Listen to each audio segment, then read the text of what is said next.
He frees himself and Jane Seymour from the shark tank with a sort of rotating buzzsaw bezel on his Submariner. Remember that? That's the thing that sort of impregnated my mind with, when you're a man, you have a Rolex. That's the hold that Rolex has, that for many, many people it's still an aspirational purchase for them. You know, when they buy their Rolex, it's like they've achieved something.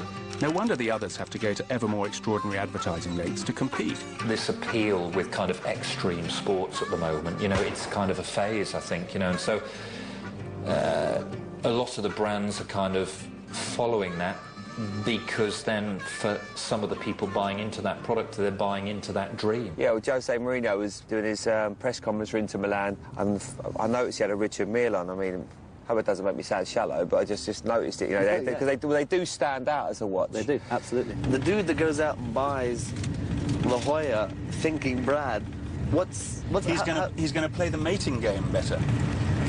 But that's what he thinks. But it doesn't come with a mask of Brad. Does it? Well, it comes in a little box, and you strap it to your wrist. Ah, this is a man that wears a Cartier watch. So if he wears a Cartier watch, that means he's a man of taste. He's a man of power because it's maybe more expensive than the other one. And that's what, you know, you buy. I think you could write Cartier on a banana and put it on a wrist. And you know what? I think it would sell, because I think the name is that powerful. The reason maybe why the name of Cartier is so powerful is that we didn't do it. We didn't put our name on a banana. We arrive at Le Mans, and for the first time, Tom's not looking quite so cocky. I am quite nervous about interviewing Richard Mille. Thank you for, basically for renewing my passion within modern watches. The bottom line is, watches are fundamentally a man thing, and their relationship to cars simply won't go away. Felipe Massa is racing with my watches.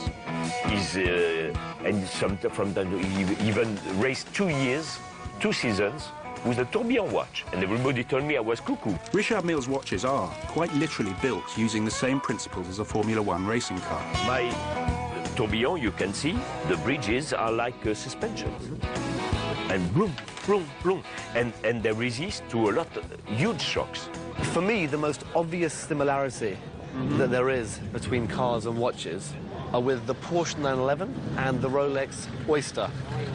If you take them decade by decade, you can literally see the slow transformation, but always sticking to the core soul of the actual design. You got the 60s, kind of late 60s Orange Hand Explorer with the kind of funky colours, just kind of pimping it out a little bit more than the 50s stuff, you know? And now that we're in the 70s, it's much more bulldog, squat, here I am, baby. Which is what the 70s is all about. Absolutely. And the equivalent as far as a Rolex, gold Submariner, gold Day-Day, and it's like, you know what, you got it, flaunt it. This, for me, you know, the 8, for me, is the ultimate modern watch. Really? Yes. Congratulations. Yes. When you think that to just Can I keep it a bit longer? Here's what I'm thinking at this stage. Why not get a fake watch for a fraction of the cost and none of the sartorial headache? Basically, James, there are 4 types of fakes, really.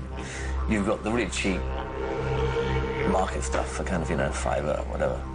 You've then got the stuff that's like 40, 50 quid that you can buy in kind of Hong Kong and stuff. Then you've got stuff that people really try to fool people with. And then you get the adaptations. So in other words, someone might take a Rolex 1950s Overtone, as it's known, and they would convert it into a Rolex Oyster Moonphase. It can be a confusing business telling the difference between high-end fakes and genuine watches, as Henry Dent Brocklehurst found out firsthand when the rarest Rolex Daytona in the world, commissioned by the Sultan of Oman, stretched the credulity of one major watch dealer. You see this watch here? OK, here we go. Which I have owned at one point.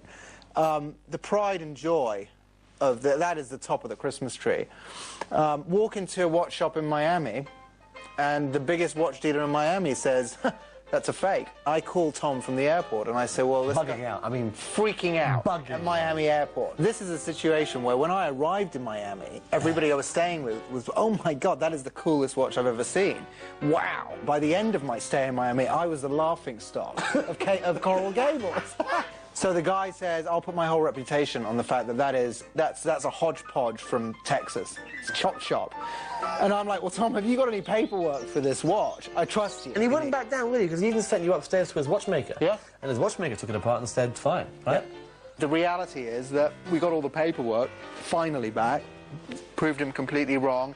He just looked very humbled and sorry for himself. It is estimated that replica watches cost the Swiss watch industry something in the region of $1.6 billion a year. But, however perfect the replica, it's still a lie, and a lie that the real watch enthusiast can't quite swallow. Could you tolerate a really top-quality fake watch, for example? No. I'm far too shallow to be okay with wearing a kind of fake watch. I would have to know that I'm wearing the real thing. I can't quite decide whether wearing a fake watch takes courage or not, but I still want to find out how easy it is to find an affordable and convincing replica of a luxury watch. This came from China, which is a fake Nautilus Jumbo Patek Philippe. When we met with Mark Hearn, the managing director of Patek Philippe UK, he was adamant that his brand was the least affected, if at all, by the fake market. You know, outside Harrods, often, sometimes, you know, when I'm in Knightsbridge, you see these street sellers offering fake this, fake that. You don't see them offering a fake Patek Philippe. And, I shan't mention any names, but I've seen dealers that have bought a 3800, a stainless steel Patek Philippe Nautilus, as the right thing. And these people don't know watches. Well, there is the beast. It looks okay. I'm quite impressed. I need to show this to Tom to get his expert opinion. This, basically, for me, kind of just smashes the mirrors and blows the smoke away. The point is, it's actually about technological advances being such today that it is becoming harder and harder for the high-end watch manufacturers to justify the astronomical prices they charge. And how much is this? $300. Making this watch as a waterproof watch as well, in the correct way that the original was manufactured, for the price that they have, says to me, watchmakers on the whole today, I think they take the One truly great thing about Patek, their record-keeping of every single watch manufactured. Anybody who buys a Patek Philippe can check with the archives in Geneva. They can go onto the website and do an archive search, and they can find out whether or not the watch is genuine or whether or not it isn't. Yet, the war on fake watches is an enormous undertaking. We have an army of lawyers, of people, investigators, and traveling the world trying to catch all these people. Another week has gone by, and John returns with his straight-talking girlfriend to settle the Golden Surprise issue once and for all. It's either worth it to you to pay an extra whatever for that, or it isn't. And if it isn't, fine, walk away. This has been going on for 2 weeks. No, we've all got all the watches. They're all right now. 2 weeks here, John. Come on. I don't know their number. Put 5 minutes on the card. What's the number? I feel my own journey has reached its end.